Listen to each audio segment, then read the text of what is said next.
Hello student, good evening. हम लोग जो है सरफेस फिनिश पढ़ रहे थे। जो है हम प्रीवियस क्लास में जो है सरफेस फिनिश में और सरफेस रफनेस मेजरमेंट के अंतर्गत जो है हमने दो तरीके से पढ़ा था। दो तरीके का जो प्रोसेस होता है, मेथड्स होते हैं। उनमें हमने पहला जो पढ़ा था क्वालिटेटिव, दूसरा क्वांटिटेटिव। तो क्वालिटेटिव के सारे हमने जितने मेथड थे वो एप्लीकेशन देख लिए थे। और क्वालिटेटिव में हमने जो स्टाइलिश इक्विपमेंट होता है उसके बारे में भी बहुत डिटेल में पढ़ लिया था। और जो जो क्या नाम है, स्टाइलस इक्विपमेंट्स का इस्तेमाल करके जो हमारे पास या जो स्पेशल डिवाइसेस करंट में यूज हो रही हैं, ठीक है, उनके बारे में थोड़ा सा हमको डिटेल में देखना है। तो बात करते हैं, आज जो बात करेंगे वो होगा टेलीसर्फ, जिसको जिसका पूरा नाम जो है वो टेलर हॉब्सन टेलीसर्फ होता है। ये काफ़ी डिटेल में एक्सटेंसिव यूज़ भी होता है और पूछा भी जाता है, और बहुत सिंपल सी इसकी वर्किंग है। जैसा कि आप देख रहे होंगे, ये एक्चुअली में क्या होता है कि ये कैरियर मॉड्यूलेशन के प्रिंसिपल पे काम करता है। यहाँ पे आप देख रहे होंगे कि जो आपका स्टाइलस होता है, तो स्टाइलस का डिज़ाइन कैसा होता है, बेसिकली यहाँ पे थोड़ा फोकस करिएगा। यहाँ पे आप देखेंगे ये आपका क्या होता है, ये आर्मेचर के तरीके एक ई शेप की जो है अरेंजमेंट होती है, ठीक है। सॉफ्ट आयरन हेड होता है, ठीक है, ई शेप का। ये आपको दिख रहा होगा, ये ई शेप का सॉफ्ट आयरन हेड है, ठीक है। और इसमें जो आपका ये है मिडिल वाला क्या नाम है, शीर्ष या हेड, ये क्या होता है, पाइवेटेड रहता है, ठीक है। अब यहाँ से नीचे आपका जो है ये स्टाइलस कनेक्ट हुआ रहता है, ठीक है। और साथ में यहाँ जो आपका है ये स्किड कनेक्ट है, ये अरेंजमेंट होता है इसमें। अब बेसिकली इसकी ये जो काम करता है हमारा टेलर हॉब्सन टेलीसर्फ, कैरियर मॉड्यूलेशन, ठीक है, कैरियर यानी कि करंट मॉड्यूलेशन पे ही ये बेसिकली काम करता है, ठीक है। इसमें क्या होता है कि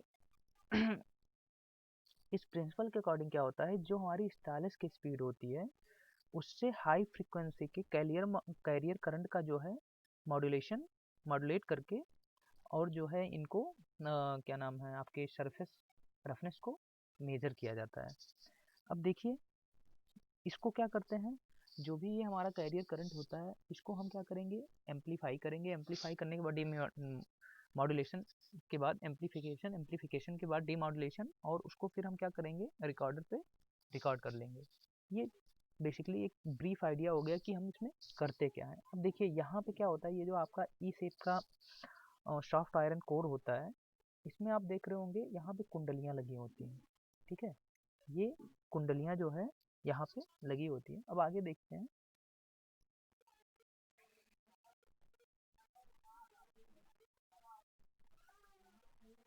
इसमें जो है ये ये जो आपके ऑसिलेटर होता है, जहाँ पे ये आप जो आपने कुंडली देखी थी उसको हम ऑसिलेटर मैकेनिज्म बोलते हैं। तो उसके साथ क्या होता है, उसमें जो है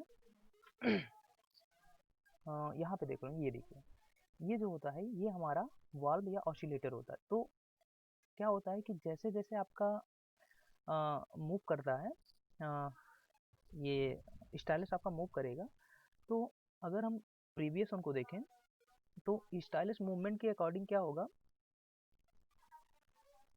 कि, एक सेकंड, यहाँ पे आप देखिए, जैसे जैसे हमारा स्टाइलस मूव करेगा तो स्टाइलस क्या करेगा, यहाँ पे मान लीजिए कहीं पे आपका ट्रेंच आएगा और कहीं पे आपका क्रस्ट आएगा, कहीं पे आपकी वैल्यू आएगी। तो जैसे जैसे मूवमेंट करेगा तो इसकी मूवमेंट ऊपर नीचे होगी, है ना, वर्टिकल होगी। तो वर्टिकल होगी तो ये हमारा जो पिवोटेड है ये आर्म, ये भी क्या होगा उसके अकॉर्डिंग ऊपर नीचे होगा। तो जब ये आर्म हमारा मूव करेगा, ये आप देख रहे होंगे यहाँ से लेके यहाँ जहाँ पिवोट पोर्शन है और स्टाइलस के बीच की डिस्टेंस, ये जब ऊपर नीचे होगा तो इसके बीच में जो आपकी प्राइमरी कॉइल है इसके बीच में एयर गैप, मान लीजिए ये ऊपर होता है तो एयर गैप कम होगा, यहाँ पे सेम अमाउंट में एयर गैप बढ़ जाएगा, ठीक है। अब जब एयर गैप यहाँ पे बढ़ेगा तो क्या होगा कि जो करंट जो जनरेट हो रहा है वो भी इस हिसाब से हमारा वेरी करेगा। वो क्यों वेरी करेगा कि जैसे जैसे हमारा एयर गैप बढ़ेगा उससे जो है इंडक्टेंस हमारा कुंडली में जो इंडक्टेंस होगा वो चेंज होगा सेम अमाउंट में। जितना एयर गैप बढ़ेगा उतना उसके अकॉर्डिंग जो है प्रोपोर्शनली ही इंडक्टेंस जो है वो चेंज होगा, और हमारा जो एसी करंट जनरेट हो रहा है उसी के प्रोपोर्शनल जो है करंट में क्या नाम है वो आपका बढ़ेगा या करंट घटेगा। ठीक है, तो ये प्रिंसिपल इस प्रिंसिपल को हम इस्तेमाल करेंगे कि हमारी जो आगे की इसमें वर्किंग है वो कैसे होती है। थोड़ा सा और देखते हैं। देखिए यहाँ पे फिर जैसे ही आपको वो करंट जो है यहाँ पे ऑसिलेटर में आएगा। ठीक है, तो ऑसिलेटर से ये क्या होगा, ये एम्पलीफायर में पास होगा, एम्पलीफायर से जाके डिमॉड्यूलेटर में, और यहाँ से आपका रिकॉर्डर जो है उस चीज़ को रिकॉर्ड करेगा। अब देखिए जैसे ही आपका करंट जो है क्या हुआ कि आपके मान लीजिए जो अपलेटेड आपका करंट जो आपका कुंडली का इंडक्टेंस है वो बदला। ठीक है, चेंज हुआ। तो जैसे ही आपका कुंडली का इंडक्टेंस चेंज हुआ तो क्या होगा कि करंट भी उसी अकॉर्डिंग जो है वो चेंज हुआ। यानी कि एयर गैप जो होगा या जो मूवमेंट होगी वो क्या करेगा, करंट को कंट्रोल करेगा, है ना, गवर्न करेगा। करंट जो सप्लाई होता है उसको करंट के अमाउंट को कितना वेरी करेगा वो एयर गैप के थ्रू ही कंट्रोल होगा। ठीक है, तो जैसे जैसे आपका जो क्या नाम है डिस्प्लेसमेंट होगा, और डिस्प्लेसमेंट के अकॉर्डिंग जो क्या नाम है आपकी वैली और क्रस्ट आएंगे, उस हिसाब से जो है आपका करंट मॉड्यूलेट होता रहेगा। ठीक है, उसी प्रोपोर्शन में, सेम प्रोपोर्शन में। अब कैरियर को मॉड्यूलेट करने के बाद क्या होगा, एम्पलीफाई करते हैं, और एम्पलीफाई करने यहाँ पे आपका ये एम्पलीफायर लगा हुआ है, यहाँ पे डीमॉड्यूलेटर लगा हुआ है, और ये आपका रिकॉर्डर है। ठीक है, तो यहाँ पे आपको जो है उसी के अकॉर्डिंग करंट के अकॉर्डिंग ही आपका जो क्या नाम है ये रिकॉर्डर है, एक ग्राफ जो है वो ड्रा होके यहाँ पे रिकॉर्ड हो जाएगा। जैसे जैसे करंट वेरिएशन होगा उस हिसाब से जो है हम जो स्टाइलस का मूवमेंट है वर्टिकल डायरेक्शन में कितना मूव कर रहा है अपने मूवमेंट के मतलब फॉरवर्ड मूवमेंट के साथ में, उसको यहाँ पे हम रिकॉर्डर जो है वो रिकॉर्ड कर लेगा, और इस हिसाब से हमारा जो है ये पता चल जाएगा कि सरफेस पे कहाँ पे किस तरीके से रफनेस जो है वो वेरी कर रही है। ठीक है, और ये आपका जो एवरेज मीटर होता है, ये मीटर जो है वो रीड करके आपको बता देता है। ठीक है, टेक्सचर जो है वो आपको यहाँ पे जो है रीड कर पाएंगे। ठीक है, अब देखिए ये जो आपका मैंने जो प्रीवियस हम लोगों ने इमेज देखी थी उसमें आपने देखा था कि जो हमारा स्किड होता है, स्किड क्या करता है, एक डेटम के रूप में कार्य करता है। ठीक है, सिलेंडर जो स्किड होता है वो डेटम के रूप में कार्य करता है। ठीक है, और ये क्या करता है कि आपके जो मोटर और गियर बॉक्स होते हैं, जो डिवाइस होती है या सिंक्रोनस मोटर होता है मूव करने के लिए आगे की तरफ। ठीक है, वो क्या नाम है मेजरमेंट करने वाली सतह को अलग अलग स्पीड में जो है स्पीड प्रोवाइड करता है, और स्मूथ जो है वो मोशन प्रोवाइड करता है। ठीक है, तो इस हिसाब से देखिए इस मैकेनिज्म के थ्रू हम क्या करेंगे, आप अराउंड जो है 100 mm तक की लेंथ को आराम से लेंथ पे सरफेस को मेजर, रफनेस को मेजर या ट्रेस कर पाएंगे। साथ ही साथ जो आपका वर्टिकल मैग्नीफिकेशन होता है वो लगभग 1000 से लेके 50,000 के आसपास आप वर्टिकल मैग्नीफिकेशन इसमें गेन कर पाएंगे, और मेजरिंग फोर्स जो है 0.1 ग्राम के आसपास जो है वो मेजरिंग फोर्स आप गेन कर पाएंगे। फिर नेक्स्ट हमारा देखते हैं, जो हमारा नेक्स्ट है वो है टॉमिल्सन सरफेस मीटर। ठीक है, तो नेक्स्ट देखेंगे टॉमिल्सन सरफेस मीटर क्या होता है। अगर हम इसकी टॉमिल्सन सरफेस मीटर की बात करें तो इसको एक हमारे जो साइंटिस्ट थे डॉक्टर टॉमिल्सन, उन्होंने ही बनाया था। ठीक है, इसीलिए इसको जो है उन्हीं के नाम पे हम टॉमिल्सन सरफेस मीटर बोलते हैं। इसकी थोड़ा वर्किंग देखते हैं कि ये किस तरीके से काम करता है। ये है डिटेल डायग्राम इसका। ठीक है, अब देखिए इसमें क्या होता है, एक डायमंड प्रोब होती है, जो स्टाइलस होता है यहाँ पे एक डायमंड प्रोब लगी होती है, ये आपका स्टाइलस है। ठीक है, ये आपकी स्किड है। ठीक है, अब क्या होगा, ये देखिए जो आपका ये स्टेम होता है। ठीक है, स्टेम क्या करता है, स्टेम यहाँ पे एक सिलेंड्रिकल आपका सिलेंडर लगा होता है, जो आयरन स्टील सिलेंडर होता है, उससे यहाँ पे सपोर्टेड रहता है। और ये जो एक साइड यहाँ पे देखिए, ये जो स्टाइलस को सपोर्ट करने वाला, स्टेम को सपोर्ट करने वाला ये सिलेंडर हो गया, दूसरे साइड जो है दो फिक्स सिलेंडर होते हैं। ठीक है, और इन्हीं फिक्स सिलेंडर से क्या होता है, ये देखिए यहाँ नीचे एक स्टील की स्प्रिंग लगी हुई है। ठीक है, और ये स्टील की स्प्रिंग का जो फ्री एंड होता है, ये यहाँ पे एक हीरे स्क्राइबर होता है। ठीक है, और स्मोक्ड कांच होता है। तो इसका फ्री एंड जो है ये कांच से कनेक्ट रहता है, ठीक है। अभी वर्किंग आगे बताएंगे तो आपको डिटेल में बताऊंगा कि ये किस तरीके से कांच पे जो है वो जो भी मूवमेंट होती है उसको कांच पे बनाता है, रिकॉर्ड करता है, ठीक है। अब देखिए जो ये स्टेम है, स्टेम ऊपर जो है एक लीफ स्प्रिंग से कनेक्ट रहता है, जो कि ये जो सिलेंडर होता है इसको बोलते हैं आप क्या नाम है,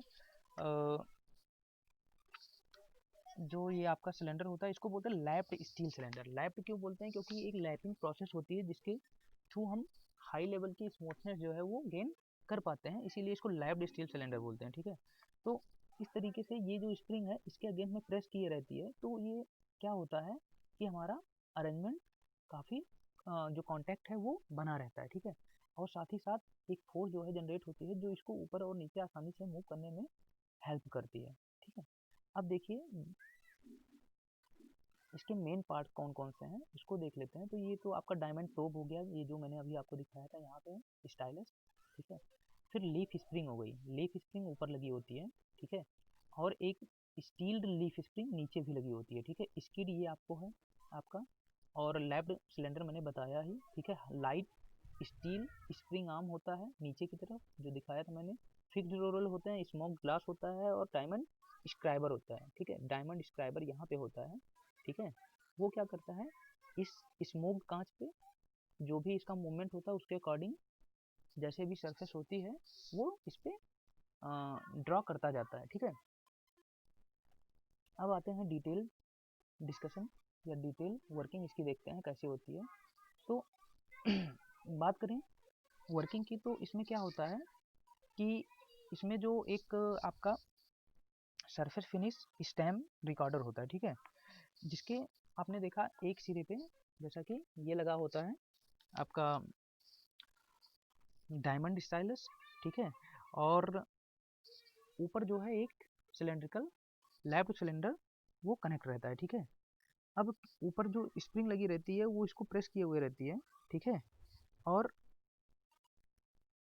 जो आपका ये प्रोब होता है, जैसे जैसे प्रोब मूव करेगा तो जिस तरीके से पोजीशन होती है तो उस वजह से ये जो वर्टिकल क्या नाम है मोशन करेगा, इसकी पोजीशन को यहाँ से हम एडजस्ट कर पाएंगे, मतलब ये इजीली एडजस्ट जो है पोजीशन वो होती रहती है, ठीक है। और जो आपका ये टेंशन फोर्स स्प्रिंग की वजह से होता है ये इसको इससे कनेक्ट किए हुए रहता है, ठीक है। तो अब देखिए जैसे ही हमारा यहाँ से सरफेस पे ये आगे की तरफ यहाँ हम क्षैतिज जो है फोर्स एक हॉरिजॉन्टल फोर्स लगेगा तो ये आगे की तरफ मूव करेगा, तो मूव करेगा तो जैसे ही ये ऊपर की तरफ मूव करेगा जिस तरीके से सरफेस आएगी वैली और आपका क्रैश, उस हिसाब से ये ऊपर नीचे की तरफ मूव करेगा। तो रोलर क्या करेगा, रोल करेगा, ठीक है। रोलर रोल करके इसको ऊपर की तरफ मूव करने में हेल्प करेगा। तो जैसे ही इसका ऊपर की तरफ मूवमेंट होगा यहाँ से जो लगी लीफ स्प्रिंग होगी, स्टील लीफ स्प्रिंग, इसका जो फ्री एंड होगा वो क्या होगा कि एक उसके फ्री एंड पे एक डायमंड का स्क्राइबर लगा होगा, और वो डायमंड का स्क्राइबर यहाँ पे स्मोक्ड कांच पे सेम डायग्राम, ठीक है, जिस तरीके से इसका मोशन होगा उस मोशन को यहाँ पे जो है वो बनाता चलेगा। इस हिसाब से जो है हम पता कर पाएंगे कि जो सरफेस रफनेस है वो किस लेवल की और कौन से किस मतलब कि जो है हमारी सरफेस किस तरीके की है और कितना रफनेस सरफेस में है वो यहाँ पे आपको स्मोक कांच पे पता चल जाएगा। तो ये बेसिकली जो दो तरीके से एक तो हमारा टेलीसफ हो गया और एक हो गया टमिल्सन टमिल्सन सरफेस मीटर, इसकी वर्किंग हमने देखी। अब जो नेक्स्ट हमारा है एबॉट प्रोफाइलोग्राफ और फिर न्यूमेटिक मेजरमेंट मेथड, वो हम नेक्स्ट क्लास में देखेंगे। Thank you.